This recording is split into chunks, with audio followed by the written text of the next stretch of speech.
Alright, you guys, I'm going to show you how to make one of my favorites, especially in the fall and winter, pasta and fagioli. So first, I added some garlic, and I'm letting that saute in there.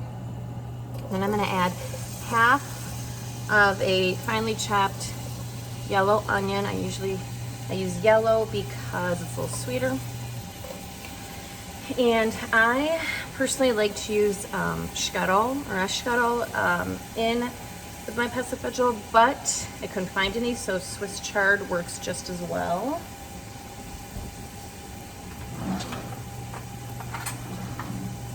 Pay attention to that. So I'm just kind of stirring that all up, letting that kind of cook down a little bit.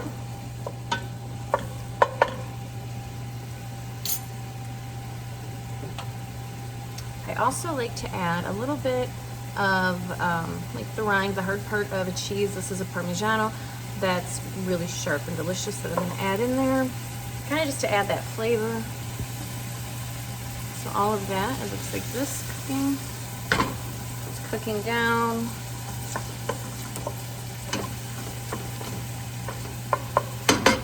So then I'm going to add some of the Swiss chard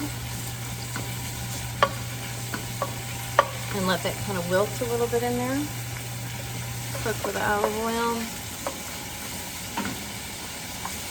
That break down a little bit.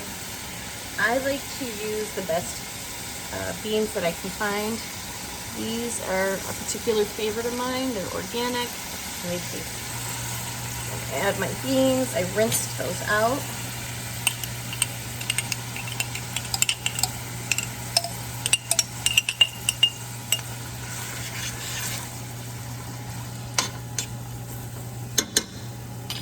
Add a smidge more olive oil, so I like a little bit more.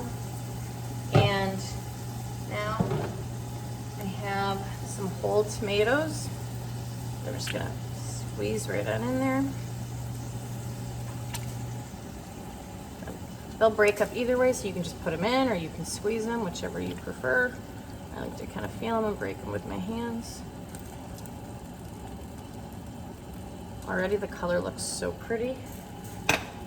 Smells amazing. Let that saute a little bit.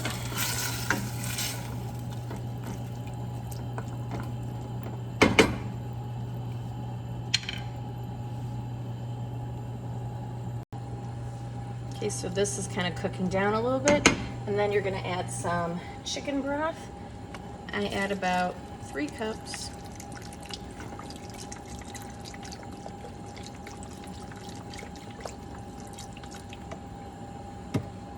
And you're gonna salt and pepper to taste, and I'm gonna let this cook down for about 15 minutes. I have a pot on for my pasta. I, with pasta fagioli, always use these little pasta. They're called tortellini, and they're very, very, very little. If you can see them, they're my favorite. And so while that cooks down for about 15 minutes, you're gonna put the lid on just slightly askew like that.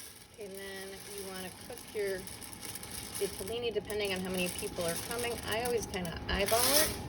You want to put that in. Here it is. You can literally see the steam rising off it. It is delicious. I haven't tried it yet, but I know it's going to be. It smells so good. Now, you can reserve about a cup of pasta water to add to it.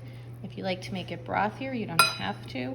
I do suggest sprinkling a little bit of cheese on top. Some people like to add a little bit of oil, but olive oil, I don't really do that. I like it just like this with some crusty bread. Delicious. Enjoy.